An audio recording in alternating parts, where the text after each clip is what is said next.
충청권 달려갔어요. 대전, 충북, 충남 이렇게 갔습니다. 거기 사전 투표도 했고요. 자, 지금 오늘 유세에 이재명 대표 지금 그러니까 오전 시간대나 점심 시간대 사람 많이 좀 안 모이는 측면도 있지만 사람도 굉장히 많이 왔더라고요. 그럼에도 불구하고 많이 왔죠. 지금 이강일 후보, 그다음에 이광희 후보 지역에 갔고 저런 거 보면 멋있지 않아요? 저게 무슨 어떤 느낌이냐면은 그 사극에서 보는 장면 같은 건데 현대판이 이런 거지. 그렇죠. 아, 아래 장수들. 그러니까 이런 느낌 뭐냐면 이순신 장군이 가운데 있고 있잖아요. 그렇죠. 밖에 병사들이 딱 지키고 날라오는 화살을 맞고 있는 이런 느낌. 그다음 이게 키포인트예요 지금. 이지한 후보 지지연설하는 이재명 대표. 여기가 이제 박덕흠 지역구죠. 박덕흠 지역구. 여기는 지금 지역구가 무려 4개예요. 4개. 그 면적만 따져도 서울이 몇 배쯤 되네. 그래도 이게 박덕흠이 싸질러 놓은 게 워낙 크다 보니까 그러니까 긴 설명이 필요가 없잖아요. 그 케이크 사진 하나만 보여주더라도 진짜 큰 충격을 받을 수가 있죠. 저런 분들은 이제 가서 그냥 관성적으로 국민의힘 찍었던 분들이 달라지고 있는 상황인데 여기 가서 이재명 대표가 딱 한 숟갈 더 거들면 이길 수 있다라고 그렇죠. 하는. 보은, 옥천, 영동, 괴산. 예. 자, 이재명 대표. 오늘은 유난히 잘생긴 사진이 많더라고. 그러니까 기자들도 아는 거죠. 뭔가 좀 되는 집에 잘해야 되나 이런 걸 아는 거죠. 자, 여론조사 최근에 나온 여론조사 이지한 후보 박덕흠 41. 아, 박빙입니다. 무려 이거 모르는 거죠, 이제. 우리 노무현 대통령 사위께서도 가서 못 이긴 정말 보수의 험지. 쉽게 표현하면 충청의 DK. 그렇죠. 보은, 옥천, 옥청, 영동, 괴산. 괴산. 저 부동층 식구를 한번 보시란 말입니다. 근데 저는 그 정세균 의원의 사례처럼 그런 케이스가 많이 생길 거라고 봅니다. 그러니까 지금 발표되고 있는 대부분의 여론조사들이 자세하게 디테일을 들여다보면은 알게 모르게 유선 전화를 그 5%씩, 10%씩, 20%씩 이렇게 막 그 몰래 섞어 넣는 경우가 많거든요. 그러니까 그렇게 됐을 때는 사실 보수가 과표집되는 효과가 분명히 생기기 맞죠. 때문에 네. 그러니까 여론조사상으로는 보수 후보가 이기는 거지만 실제로는 다를 케이스가 분명히 나올 겁니다. 자, 이제 소위 말하면 중원 이런 상황이에요. 물론 당연히 여론조사가 잘 나온다고 방심하지 말 것. 이지한 후보를 당선시키고 싶으면 그 지역에 있는 지인들 찾기 해서라도 계속 찍어달라고 하시고 간절하게 수요일까지는 여러분들이 그거 하셔야 되고요. 근데 문제는 지금 선거에 제일 중요한 것은 누가 뭐라 그래도 부울경과 수도권입니다. 그 이야기 한번 해볼게요. 부울경 민심은 선거라는 게 바람이라고 말씀드렸잖아요. 그걸 어떤 의미로 해석을 하면 되냐면 그 지역에서 내가 민주당 지지하는 게 부끄럽지 않으면 돼요. 왕따 아니면 돼요.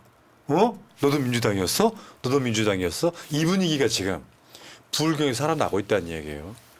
저거 보면 이제 각 그 상황실장이나 이런 이제 서울 당사에 남아 있는 분들이 이제 이야기한 게 어제 나온 게 저런 거였었거든요. 국민의힘은 총 40석 중에 33석 우리가 가져간다 이렇게 이야기했다는 거예요. 현실 근데 저건 뇌피셜입니다. 실제로 민주당이 박빙이지만 우세한 지역이 12개가 넘어요. 어떤 기자는 그거를 18석까지도 보더라고요. 특히 부울경 중에서 이제 부산과 울산이 과거 그 선거 판세에 비해서 정말 충격적이라고 생각될 만큼 많이 밑바닥에서부터 흔들리는 지역들이 많거든요. 그러니까 이게 여론조사만 일방적으로 기계적으로 대입을 하더라도 부산에서는 최소 절반 정도는 민주당이 우세하다고 나옵니다. 울산도 보통 이제 북구 한 지역만 뭐 민주당이나 진보당이 가져갈 수 있다고 가능성을 점쳤었는데 지금 전은수 후보가 정말 충격적일 정도로 너무 잘하고 있거든요. 네.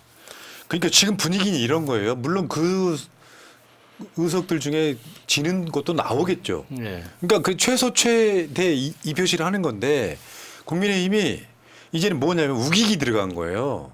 야, 우리는 최소한 40석 중에 33석은 우리 거야 이렇게 표현해. 그래도 우리가 이기는 거예요. 국민의힘 주장대로라고 하더라도 우리가 이기는 거예요. 지난 총선 때 비하면. 자, 아까 그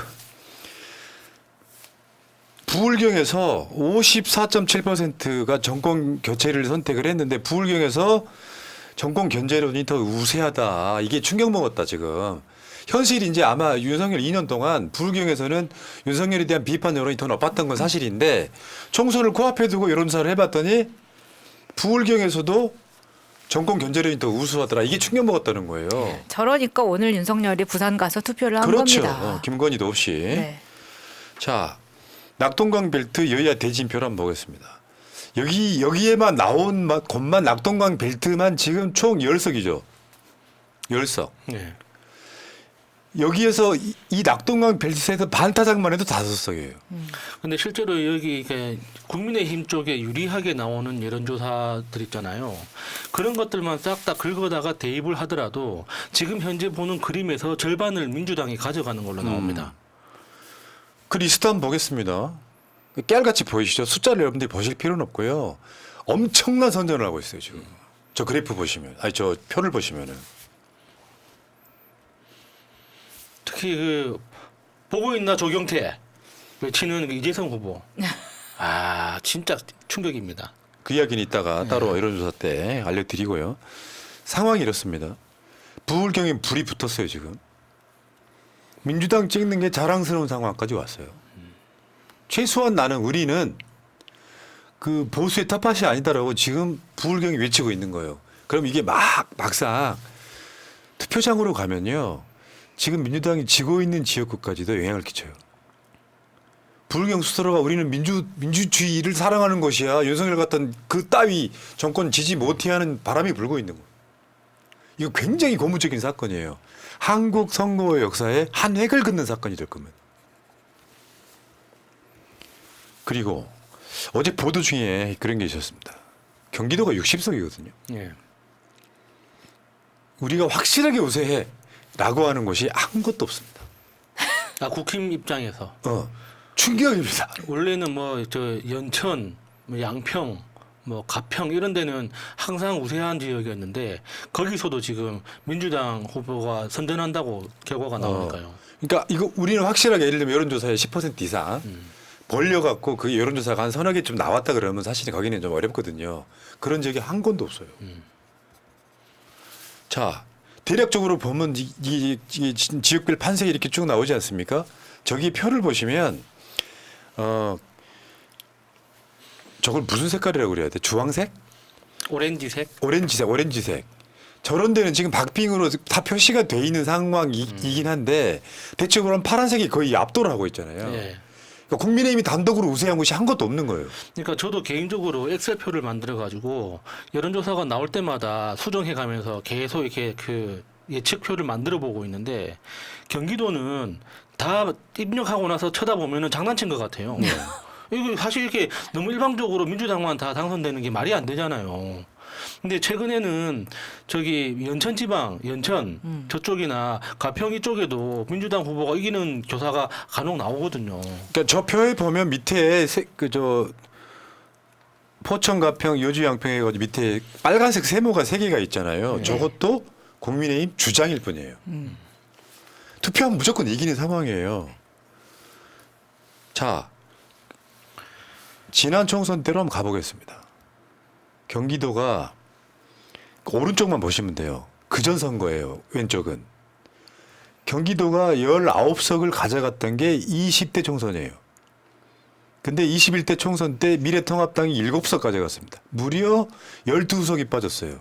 근데 지금 국민의힘이 앞서고 있다고 주장하는 3곳을 이기더라도 미래통합당 지금의 국민의힘은 3석밖에 안 되는 거예요. 그럼 여기서 총선이 그냥 끝나요. 상황이. 지금 오른쪽에 지도에 보면 저 분홍색으로 돼 있는 곳이 국민의힘이 이겼던 곳인데 면적은 넓은데 저 의석이 다 합쳐서 7개밖에 안 됩니다. 60개 중에. 근데 지금 현재 국민의힘이 이길 가능성이 높아 보이는 지역은 3석밖에 없고 거기마저도 경합이라는 뜻이에요. 네. 끔찍하지 않습니까? 그 22대에서 저 정의당 1석마저도 없어질 거고. 그러니까요. 네. 인천도 한번 볼까요? 인천도 지금 각 지역에서 민주당 후보들이 선전하고 있습니다. 투표장 무조건 나가시면 이긴다. 저는 이렇게 말씀드리고요. 인천에서도 보수적인 지역들 있죠. 근데 이 지역에서 심한 경우는 인천에 한석도 못 건질 수 있다 이런 얘기가 나와요. 강화 그러니까 이따가 이제 조택상 후보나 남영희 네. 후보 두 사람만 이기면 다 이긴다 이런 얘기가 나옵니다. 물론 전제 조건은 무조건 투표하는 거예요. 지난 총선 한번 보겠습니다. 왼쪽이 20대, 오른쪽이 21대예요. 20대 때 새누리당이 인천에서 4석 건졌습니다. 점점 인천은 진보로 바뀌고 있어요. 21대 때 미래통합당이 1석 건졌어요. 지금 인천에서 민주당이 전석 석권할 가능성도 있습니다. 물론 전제 조건은 투표를 하셔야 됩니다. 예, 투표장 나가기만 하면 이기는 겁니다. 서울도 한번 보겠습니다. 서울도 이제 한강벨트 주로 해가지고 이렇게 민주당이 앞서고 있다고 하는데 저는 여론조사가 안 만든다는 한동훈의 말에 이렇게 비유하면 돼요. 민주당이 180석 이겼던 여론조사도 다 대부분 다 박빙이었어요. 숨어있던 진짜 샤이 진보가 있었던 거죠. 지금 이 상황에서 대개 민주당이 대부분 이기고 있잖아요. 강남을 제외하고 나면. 이것도 표심 변화를 한번 볼게요. 20대 총선 때 새누리당이 12석 했습니다. 서울에서. 21대 때 서울에서 미래통합당이 8석 했습니다. 지금 민주당, 그러니까 국민의힘이 확실하게 이기고 있는 곳이 5석 정도밖에 안 됩니다. 아니, 덜 되죠, 지금. 오차범위 한 8%포인트 안에 들어있는 데를 제외해버리면 국민의힘이 확실하게 이기는 곳이 2-3군데밖에 안 돼요. 예. 기대가 되는데요. 아까 경기도 중에 이천 민주당이 절대 이기지 못했던 곳 여론조사가 나오고 있잖아요. 엄태준 50.3, 송석준 42.2. 엄태준이 민주당입니다. 그리고 아까 여기가 아마 국민의힘이 그래도 많이 앞서고 있는 곳이 오차범위 아니에요. 봐봐요. 동두천, 양주, 연천을 김성원 사진 잘 나오게 비라도 왔으면 좋겠다 했던 그 김성원이가 여기가 지금 500명짜리면 대개 4.4에서 8.8 이렇게 된단 말이에요. 8.8 안에 들어가요. 여기도 김성훈이가 이긴다고 장담 못해요. 남병근 후보를. 여기가 제일 많이 여론조사에서 벌어진 곳이에요. 경기도에서. 그리고 포천 가평. 민주당이 못 이겼던 곳. 포천 가평 포천 가평도 민주당이 이기는 여론조사가 많이 나옵니다. 민주당 박윤국 41.6, 국민의힘 김용태 38.9. 예. 저 동네가 보수세가 워낙 강한 동네이긴 하지만 김용태 후보가 사실 좀 안 좋은 모습으로 갔죠. 그러니까 계속 끝까지 이준석하고 어울려 놀면서 탈당 한 해 만에 하다가 막판에 이준석을 배신하고 나는 당연 않겠다 해가지고 공천 받아서 저 지역으로 간 거잖아요. 그러니까 지역 사람들 입장에서 봤을 때는 그렇게 예뻐 보이는 사람은 아니죠. 예. 그리고 난공불락 여주양평. 저는 이런 곳에서 의외라기보다는 지금까지 그래 왔으니까 김선교 낙선 가능성 높다고 봅니다. 이런 식으로 딱 따라붙잖아요. 그러면 여주 양평에서 진보 성향의 분들이 다 달라붙게 돼 있어요. 왜? 이쪽은 당연히 국민의힘 부류가 될 거라고 생각을 해서 투표장 안 나왔던 분들이 투표장에 쏟아지게 돼 있어요. 그러니까 이게 지역 그 심리에서 봤을 때 최재관 후보나 김성규 후보나 둘 다 양평 사람이잖아요. 그러니까 둘 중에 누가 돼도 상관없는데 김성규 후보는 솔직히 해도 너무하는 거 아니냐. 당을 떠나서 지금 상황이 이렇게까지 됐는데 또 나온다고? 이렇게 되면은 사실 최재관 후보한테 표를 줘도 아까운 건 아니거든요. 어차피 우리 동네 사람인데 최재관 후보가 다른 동네에 있다가 뭐 공천 받아서 온 것도 아니고 제대로 지금 저 동네에서 뿌리박고 사는 사람이잖아요. 그러면 최재관 후보한테 주는 표가 아까웠지는 않게 되는 거죠. 예, 저 제2의 김태우라고 예. 쟤 때문에 날아간 그 지역구를 쟤 때문에 다시 공천하는 그렇죠. 미친. 저게 그래봤자 500명 정도 한 여론조사일 거기 때문에 저 정도 차이는 사실 한두 명 차이 난다고 볼 수 있습니다. 그러니까 투표 포기하시면 안 돼요. 여주 양평에 계시는 지인들이 있으시잖아요. 전화하세요. 최재관 찍어달라고. 부탁한다고. 부울경 수도권 상황이 이래요. 물론 전제 조건은 여러분들이 투표장 가시는 건데 저는 그렇게 믿어요. 날마다 뺨 맞는 기분이었다는 2년을 견디신 분들이 정치 성향 없는 분들이 정치에 관심을 갖게 된 2년이었어요. 어떤 분이 민주당 일 것 같으니까 투표를 포기하시는 분이 계실까요? 저는 없다고 봐요. 여기까지 하겠습니다. 김하준님 감사합니다. 땡큐.